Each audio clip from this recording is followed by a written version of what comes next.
Today on After Scientology, Straight Up and Vertical, we are all over the life sentence delivered to Scientology celebrity Danny Masterson and the social media firestorm surrounding letters of support for Masterson sent by his coworkers and friends, including Ashton Kutcher and Mila Kunis.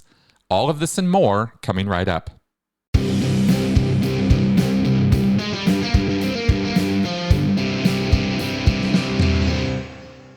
Hello and welcome to After Scientology, Straight Up and Vertical, the weekly show where Tony Ortega and I cover the week's events as reported on Tony's Substack in the world of Scientology. And what a week! Tony, welcome to the show. Thank you, Chris. I'm so glad to be here. Oh my God. And with so much to discuss. I mean, you've had a busy weekend already. You might already be up to here and talking about all this, but it's been quite a week with the sentencing and then other events. Take it away.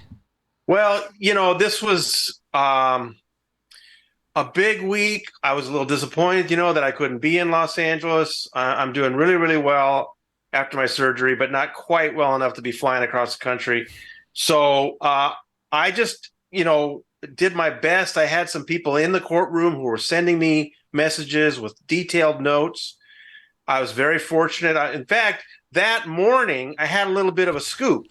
Thanks to my sources. And that was that the day before the hearing, or the day before, whatever, the defense had filed a couple of motions. First, they were filing for a new trial. We knew they were going to do that, right? They're basically asking for the result to be thrown out. We knew they were going to do that.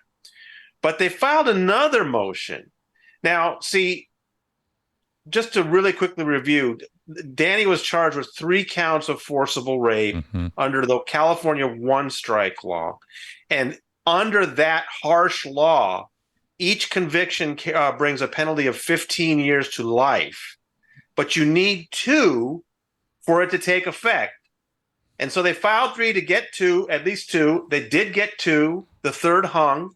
But based on the 2 convictions, that's 2 counts of 15 to life. And the law, that particular law specifically says they have to be served consecutively. That's right. So that ends up being 30 years to life, which means that he wouldn't even be eligible for parole for 30 years. He'd be in his late 70s. Okay. But what the defense asked the day before the sentencing hearing was, Judge Olmedo, you have the discretion to order these to be served concurrently. So even though there's 2 counts, it would be 15 to life. And that'd be a pretty big difference. He'd be eligible for parole in 15 years instead of 30. That's what they were asking. So that was my little scoop that morning, is that's what the defense was going into that hearing asking. So, and then I had people there and they were sending me information, and sure enough, they made that argument. And Judge Olmedo said no. And, that was Sean Hawley, Danny Masterson's defense attorney. She herself admitted about halfway through the proceeding that the judge really only has one choice to make: 15 to life or 30 to life. I know some of us were wondering, he's facing 30 to life. Is she going to give him 10 years or 20 years? We didn't know. But Sean Hawley herself admitted her only decision is 15 to life or 30 to life. And, given the way she's talked about the severity of these crimes, you pretty much knew where Judge Olmedo was going to come in. But Danny's attorneys are paid to do the best they can. And so they tried to argue 15 to life. Didn't work. She gave him 30 years to life. Also, the 3 women got a chance to make statements, all 3. And that was another ruling that Judge Olmedo had made. Even though there were only 2 convictions and one, the Jane Doe 3's count was hung, all 3 women got to make those statements. I had somebody in the courtroom doing the best they could to write down what these 3 women said. I think it's, I'm sure it's not word for word, but it's so impactful. It was just amazing statements these 3 women made. Jane Doe 3 went first. Her statement was actually read by Deputy DA Ariel Anson. And she talked about how, she talked about Danny's cycle of abuse. It was really powerful. And then Jane Doe 2 came on, and she's a little bit more of a writer, so her language was really interesting. And she talked about how carrying this burden around with her, that now that burden is on him. Really intellectual discussions of this whole trauma. I mean, just brilliant.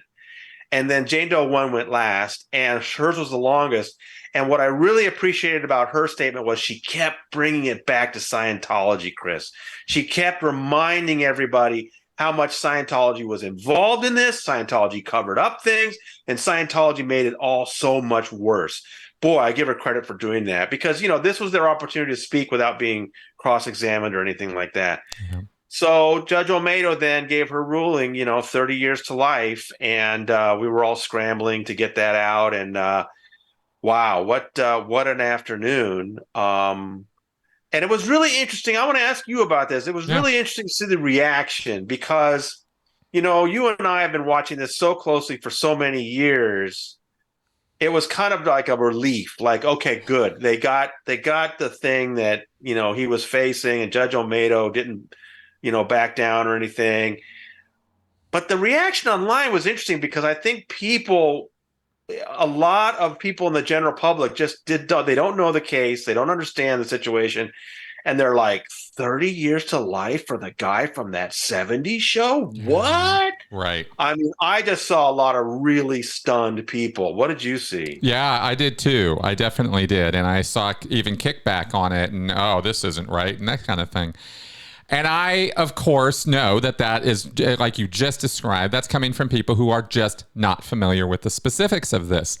And so they take a headline approach to it. And we see this is so common on social media that's not even worth, getting into the weeds on. It's just people are kind of shallow with how they intake news. And the fact is that, exactly as you just laid out, this was a deserved sentence for deserved crimes. And that was what was laid out in the case. And if you're familiar with the case, you generally know that. The only people who have been doing flybys on my channel about this are people who clearly aren't even watching the videos. They're just, oh, this was just hearsay and all this other nonsense. Yeah. So they just don't know.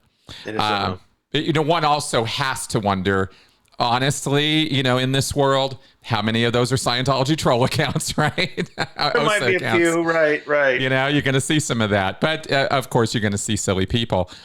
I wanted to say, and also in response to this, as a former Scientologist and somebody who's been at it for, a decade now with this, that there is a very real sense of anxiousness and nervousness around legal verdicts connected with Scientology.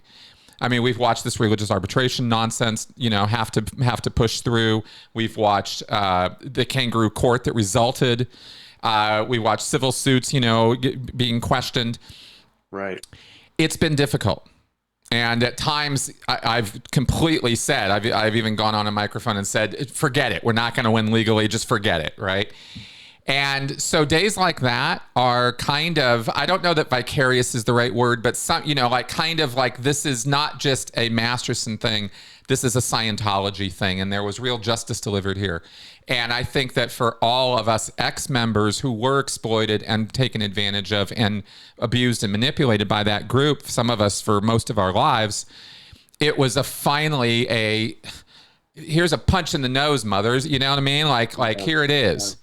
And that was not just to Masterson. That was to Miscavige and to the entire effort of all the Sea Org members we heard about during the trial, who just continued the thought-stopping nonsense and the cliches and the we don't use that word here and don't you dare and all that abuse that was rained down on them. Well, it was all of us. So in that sense, I think there was a great deal of relief in the ex-Scientology world.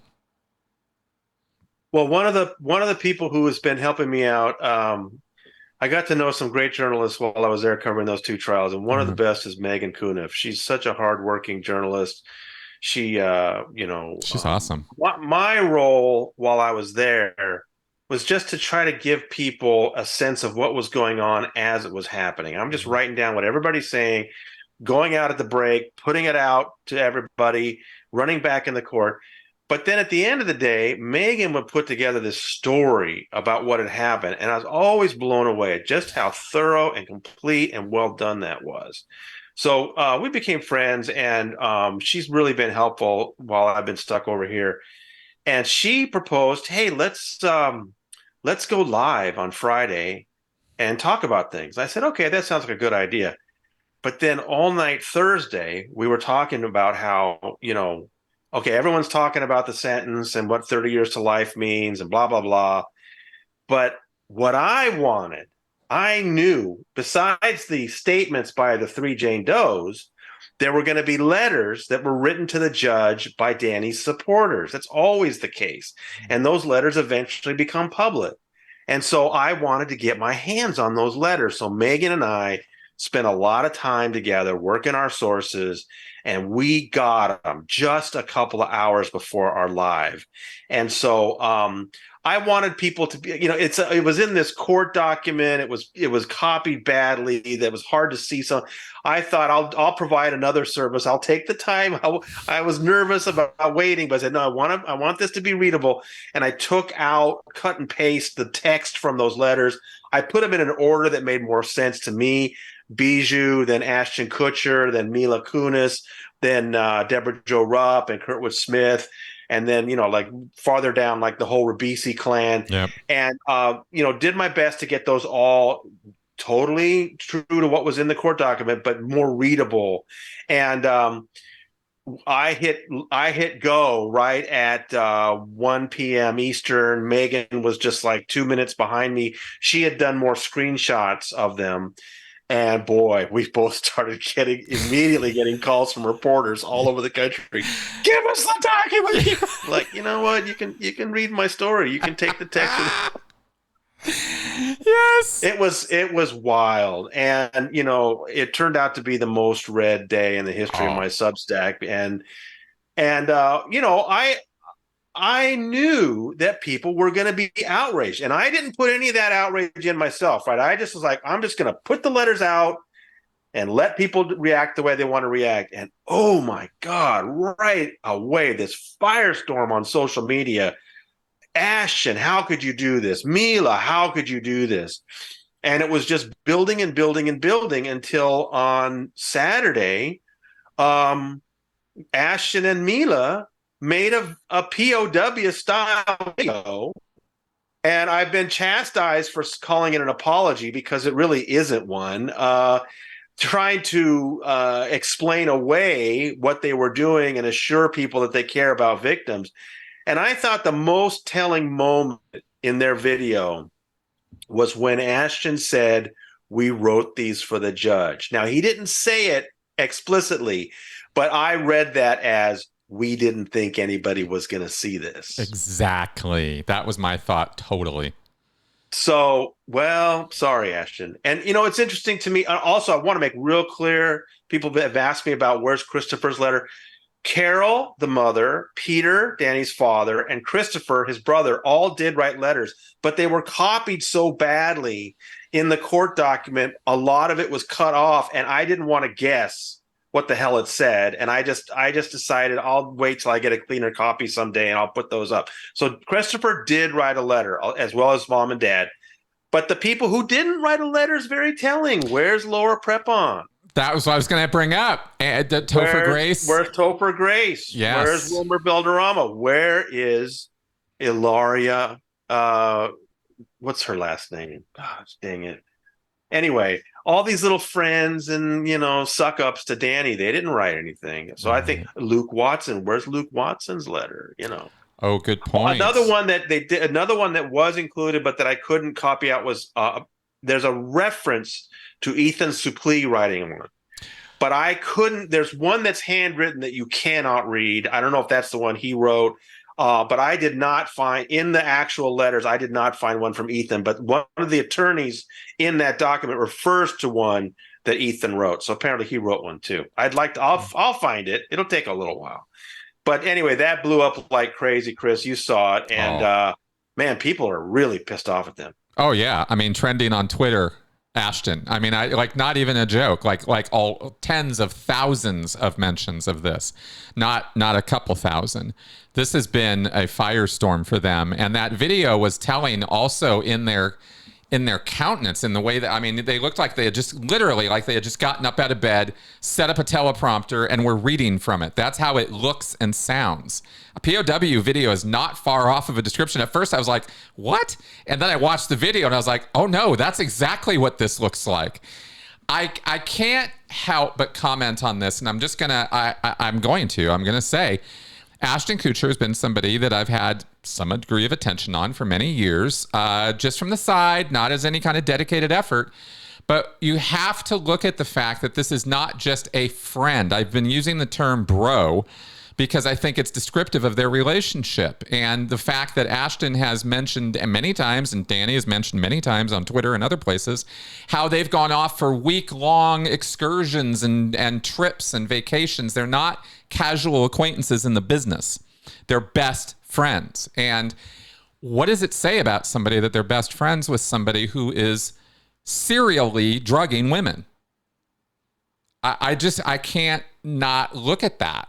You know, it's not. Well, I think a lot of people noticed that in those letters, Chris, that one after the other, they said the thing that really impressed me about Danny Masterson was he would tell the other cast members to stay off drugs, right? Which is of course a Scientology thing. But keep in mind, the people writing these letters are writing them post conviction. So they know that he's been convicted of drugging and raping women violently. And they're writing, I always admired him because he was so against drugs. Right. Yikes. Right. Well, it speaks also to the fact that I've asserted this. I wanted to get what you thought of this.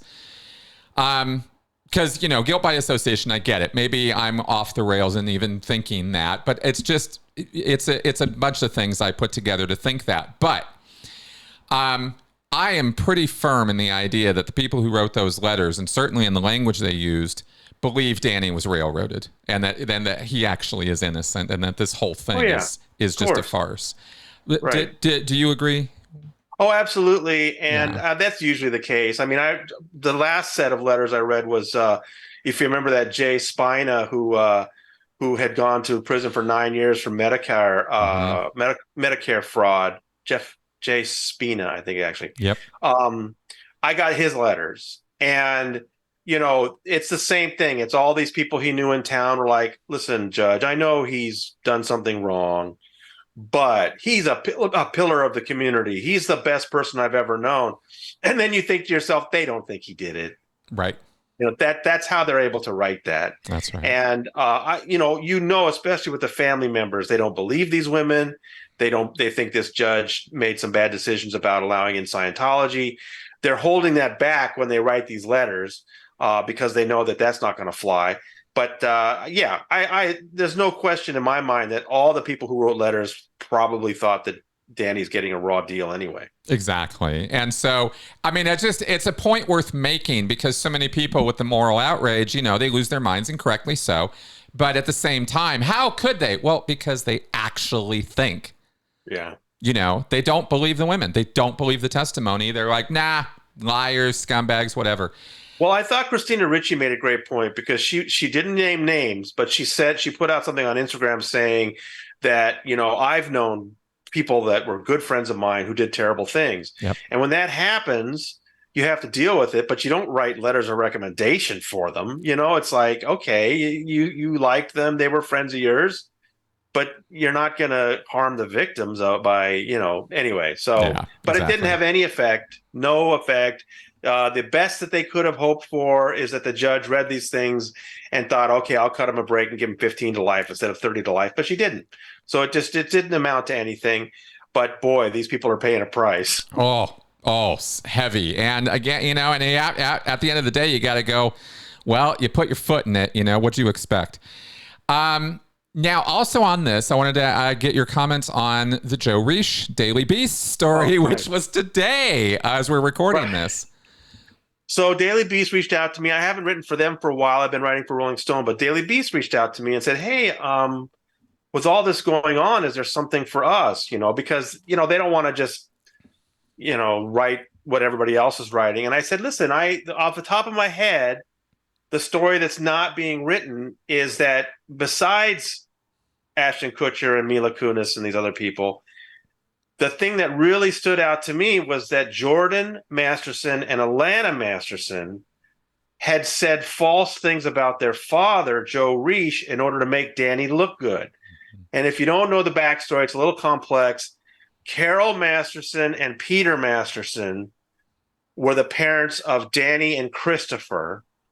And then while they were in Scientology, they met this Lebanese Australian rugby player named Joe Reich. When Carol and Peter split up, Carol and Joe then got together and that got married. Then they had so Joe Reich became stepfather to 6-year-old Danny and 2-year-old Christopher. I think that's how it goes. All right. Then they had 2 more kids of their own, Jordan Masterson, who was born in 1986, and Alana Masterson, who was born a few years later. So, and of course, they were born Jordan Reich and Alana Reich, okay? Mm-hmm. By 1995, Carol and Joe's marriage wasn't going great, and Carol filed for divorce. But Joe, he still had his kids and his stepkids. He stayed around in their lives. And we've talked about this with him for years, that, okay, in 1995, Joe and Carol split up. But in 1998, Danny got his big break in that 70s show. And now he's making a ton of money. He deserves a better house. He doesn't know how to go about it. Joe helped him get the mortgage on the Holly Ridge house, which then 3 years later becomes the site for these rapes, right? But Joe helped him get that mortgage. He said he was working with Danny and Christopher for getting in shape for their TV roles. He was totally involved in Jordan and Alana's life. Just because the parents have broken up doesn't mean they don't still have their dad in their life. Right. But then 10 years after the divorce, in 2005, that's when Joe Reich ran into trouble with Scientology itself. They were calling him a squirrel because he was saying some things about L. Ron Hubbard they didn't like, or whatever it was. And he got, committee of evidence. He got declared. He's kicked out. He's excommunicated, basically. Wow. He said that he tried to call Jordan and Alana at that point, but they had been gotten to already, and they wouldn't take his calls. They disconnected from him, and he's never heard from them since. But in their letters, Jordan, and in 2005, when that happened, when Jordan cut Joe out of his life, he was 19 years old. 19. But in his letter to Judge Olmedo, Jordan said that for all intents and purposes, my father was out of our lives when I was 6 years old. Wow. That's even 3 years before the divorce. I mean, it's just outrageous. And Alana said something similar. They said it that way because they wanted to create this narrative where their dad, Joe Reich, abandoned them, and Danny had to step in as their father figure at only 16 years old. He was their dad. And that was how they portrayed him for Judge Olmedo. So I saw that, and I thought, I have a feeling Joe Reich might have some things to say about that. So I called him up. We had a conversation. He was outraged. He even said he threatened to sue them. He says, I'm going to have to sue them to get my reputation back. Wow. Now, I'm not a lawyer, and I'm not involved in whether he's going to do that or not, but just the fact that he said it, I thought was a news story. So I wrote that up and gave it to Daily Beast. They really liked it. And so that was the story, was that, it's not just Ashton and Mila that these letters are creating drama. It's, Jordan and Alana, it's just like, and I have said this numerous times, that when I was sitting in the courtroom, there was no greater symbol of Scientology in the room than the fact that Jordan and Alana Masterson were sitting there day after day.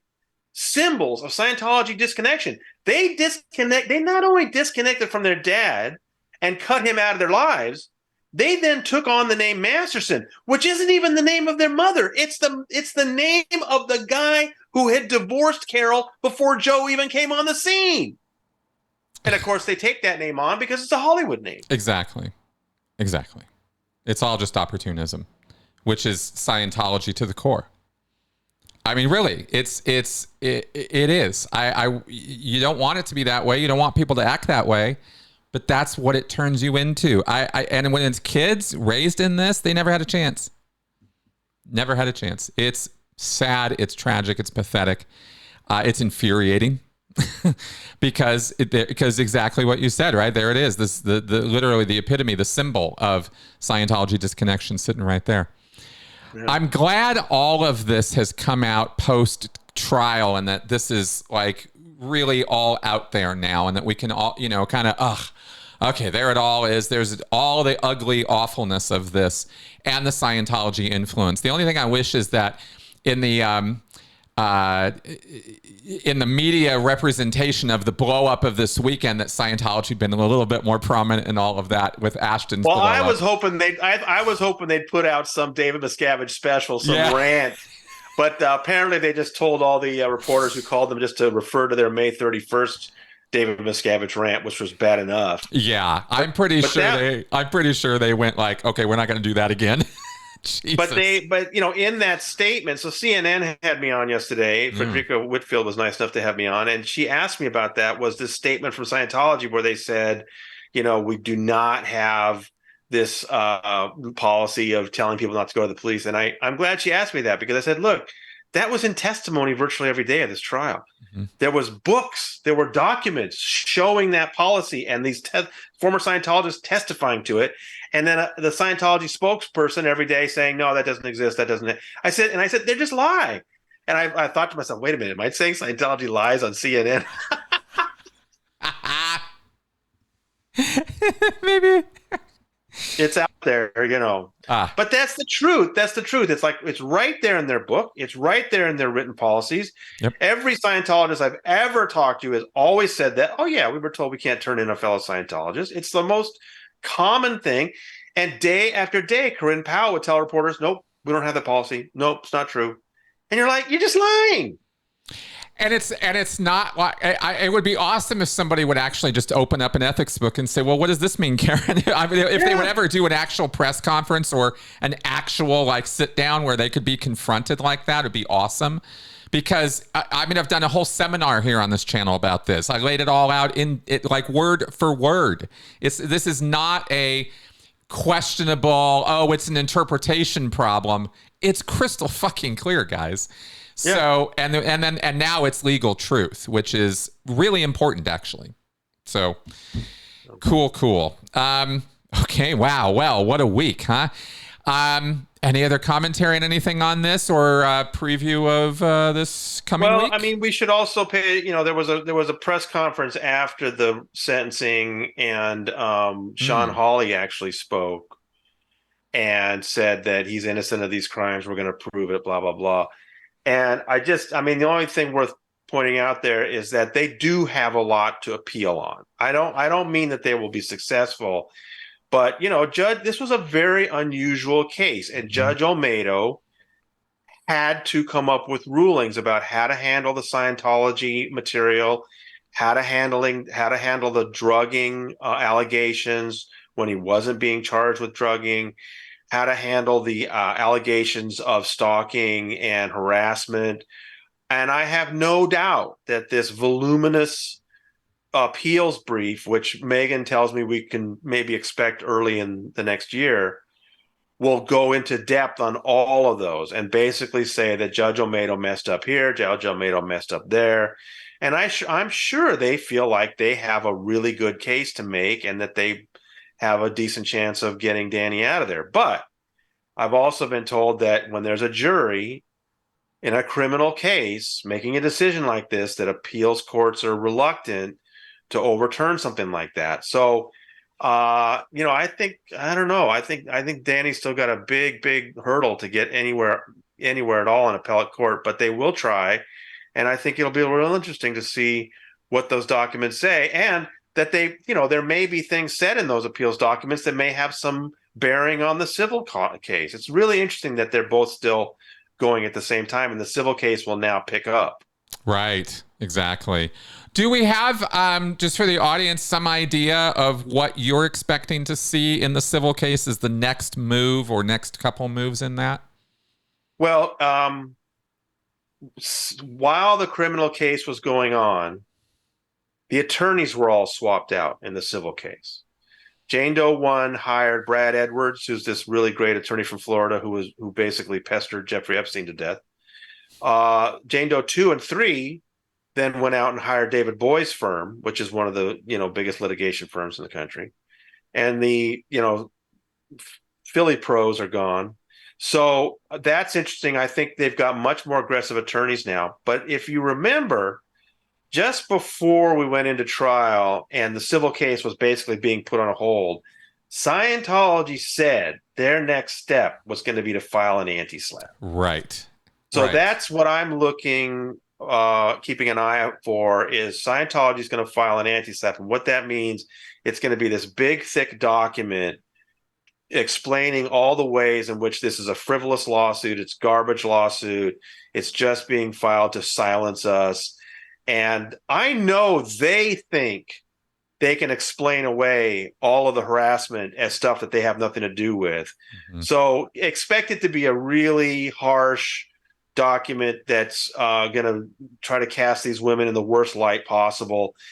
And it'll take, if you remember in Monique's lawsuit back in 2013, when Scientology filed an anti-SLAPP in that case, it basically put everything on hold for a year and a half. Exactly.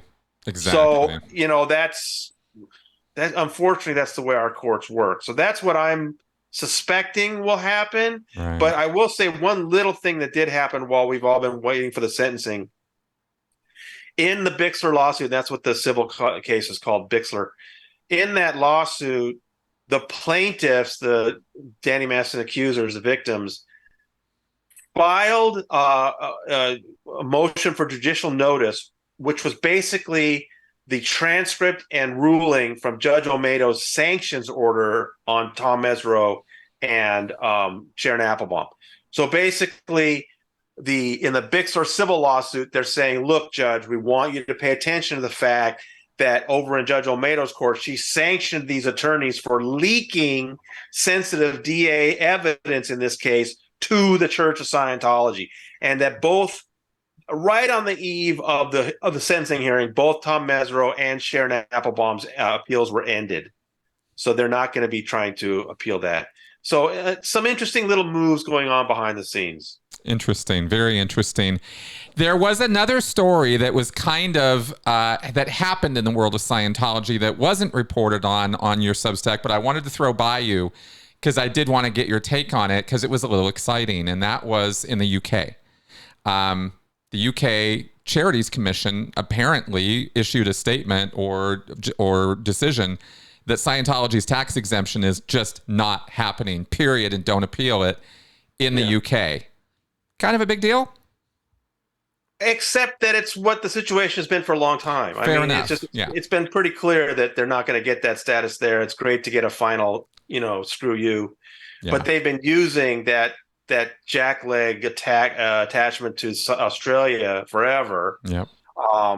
But yeah, it's nice to get the final, you're not getting it. You're not a charity. You're not, what we expect from a church organization. And that's nice, because the previous time, a high court in England had ruled, remember, they had validated Scientology marriage. That's right. Which Scientology then said legitimated them as a church, but it's clearly not. It's not quite the same thing. But yeah, good for the British government for doing that. Yeah, big time, because they did get a lot of press. They even got some press mileage off that wedding thing. I remember when that happened a few years ago. And so, so for the UK watchers out there, and for the people who pay attention to this stuff at sort of at those deeper levels, this is a good thing. Only in that it's a problem we don't have to worry about anymore.